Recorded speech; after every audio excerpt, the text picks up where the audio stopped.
Thank you, Mr. Chair, and congratulations, General Kerrigan, on your appointment as CDS, and you as well, General Kelsey. Welcome to the position. Looking forward to our ongoing productive relationship. And your predecessors have always talked very plainly and bluntly with committee and explained the threat environment that we're facing and the readiness of the Canadian Armed Forces. And you mentioned your 3 Rs: retention, recruitment, and readiness. So let's drill down on that. Last time that General Eyre appeared here, he was talking about being 16,000 troops short from where we need to be from full strength, and a further 10,000 members, the Canadian Armed Forces, who are undertrained and undeployable. Do you have an update on those numbers? Where are we today on how short we are and how unprepared some of our members are?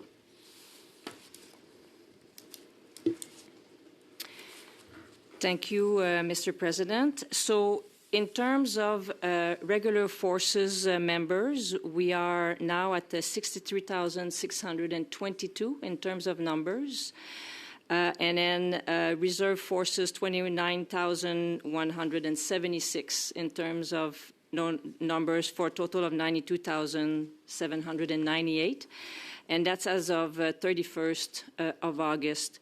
So the numbers do vary on a daily basis, but overall, when we are looking at our numbers and then the rate of attrition, we are fairly at a balanced number for this past year. So this year we are looking at recruiting to our maximum numbers of numbers, so it's 6,400. We are currently at 2,400 in terms of recruiting, with another 1,000 who have been made an offer to join. So we are roughly halfway within our strategic intake targets this year, and then we're tracking on that in that area. Just a clarification on the 6,400 max recruit. You've got 2,400 so far. Is that the maximum that we could put through at basic training at this point in time? At this point in time, yes. We are currently exploring ways of increasing that number as well. So I don't want to stop recruiting if more people come in, and then we can recruit them and make offers them to join the CAF. So we are exploring ways of expanding our basic military qualification, as well as the rest of the qualification in terms of the various trades that we need to train people post basic military training. So we are in the middle of working this plan currently, but the strategic intake of 6,400 is what we are aiming for, at least for this year, and if we can, going above that. So let's balance that off against the outflow. How many members of Canadian Armed Forces are leaving every year? So the number of 6,400 does account for the normal attrition that we have, along with increasing the demands that we see. Basically, the numbers are planned so that within the next 5 years, going back to our numbers to our full strength. And they do account for attrition number as well. But if we can do it faster, this is what we are aiming for as well at the same time. We had Professor Rob Hubert here on Tuesday, and he said that the state of military readiness in Canada hasn't been at this low level since 1938, going into World War II. You talked about readiness. We talk about resources, and the human resources one side of that, and we're still short of the brave women and men who serve in the Canadian Armed Forces. We need more great Canadians to step up and serve. But you're also dealing with a budget cut. According to the numbers from the parliamentary library and the analysts that we have at committee here, the actual expenditures under the Department of National Defence and the Canadian Armed Forces is now under 1% of GDP at 0.95. And you're also dealing with a budget cut, which General Eyre just said was more than challenging. It was essentially undermining the ability for the armed forces to maintain a level of readiness. We're hearing stories about budget cuts impacting upon maintenance and overhaul of military equipment and being able to deploy that equipment. And we're also seeing the amount of training activity also on the decline. Can you comment on how that budget is impacting day-to-day operations?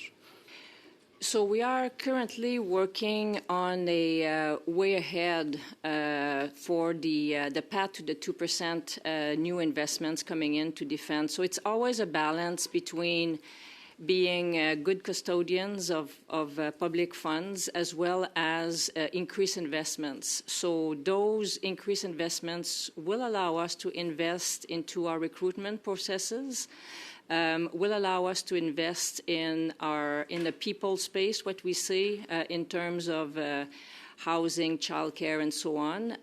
But on top of that, will allow us as well to create more operational readiness, so the sustainment and all of that. So it's a balance in between the two. Those investments basically are going in housing, and when there's no money in the DPU or in the budget for military housing this year, next year, and the year after that, and it's all backloaded in 3 years' time, and even that doesn't build the 6,700 residential housing units that the Canadian Armed Forces is short today. Unfortunately, we're going to have to leave the question and answer there. Just as a point of clarification, the 6,400 number that you used, is that a net number by the time you leave, number leaving and number recruiting, you're 6,400 ahead at the end of the year? No, so the strategic intake plan is based on the forecasted level of attrition. So we need to account for people we are expecting will be leaving on an annual basis. And it's also based on the number of people we need for various trades within the forces. So with all of that together, we come up with the number of 6,400 in terms of strategic intake. It's also based on our capacity to train, basic military qualification, and then further down the training path for all of our personnel. In terms of the capacity as well to bring them to their qualification. So it does account for that. And then the path that we are on is we want to come back to our full strength within the next 5 years. So this is the number that will allow us to do that. Okay, thank you for that. Unfortunately, I'm in this position. I would further question. But anyways, there are those who wish I wasn't. Thank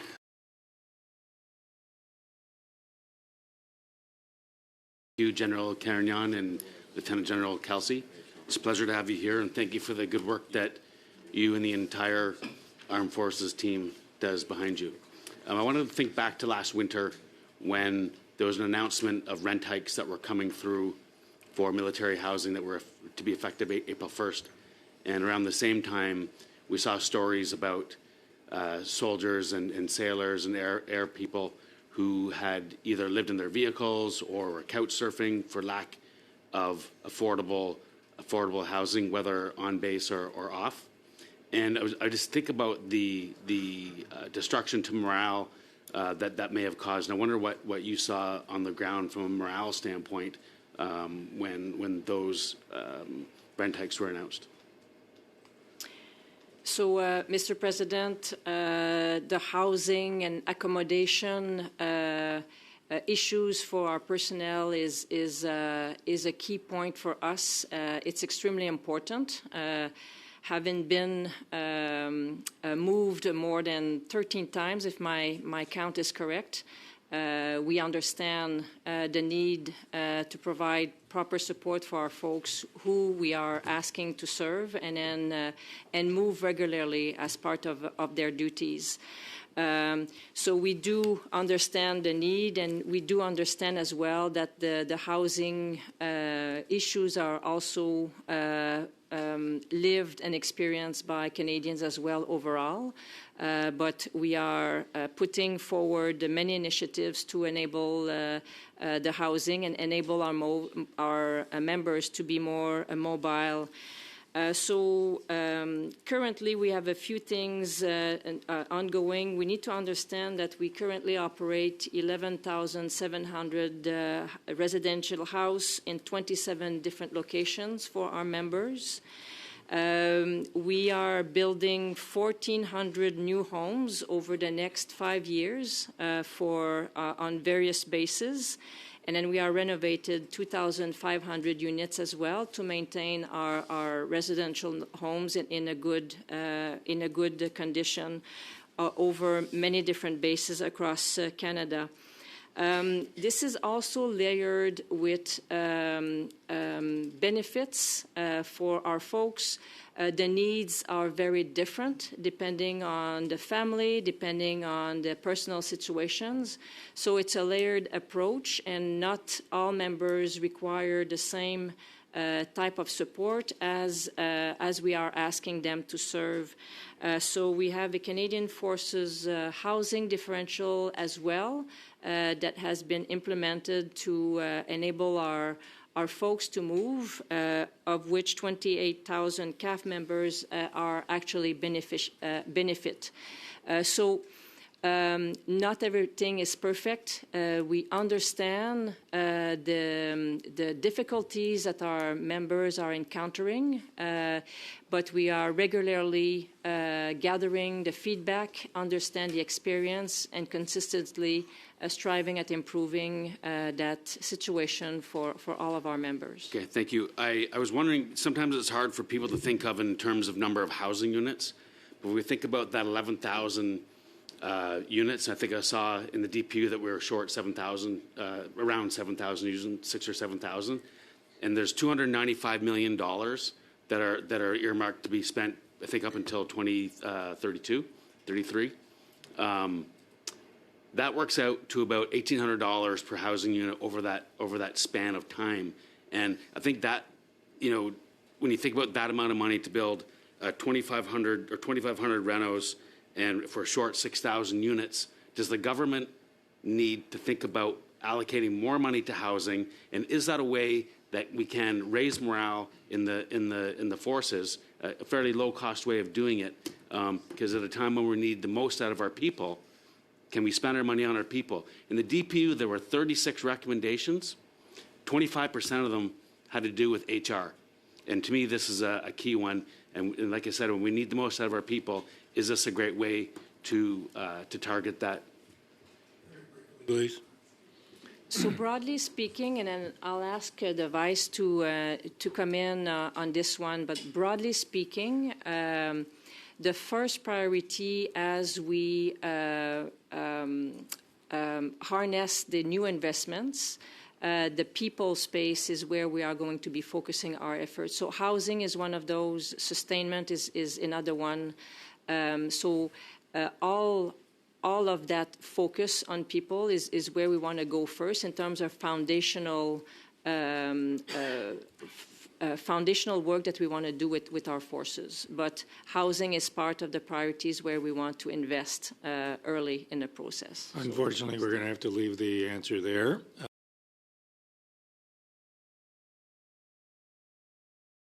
Thank you, Mr. Speaker. And certainly the $345,000 the government spent on Russian propaganda film, Russia at War, would have been more better suited towards getting equipment for our troops.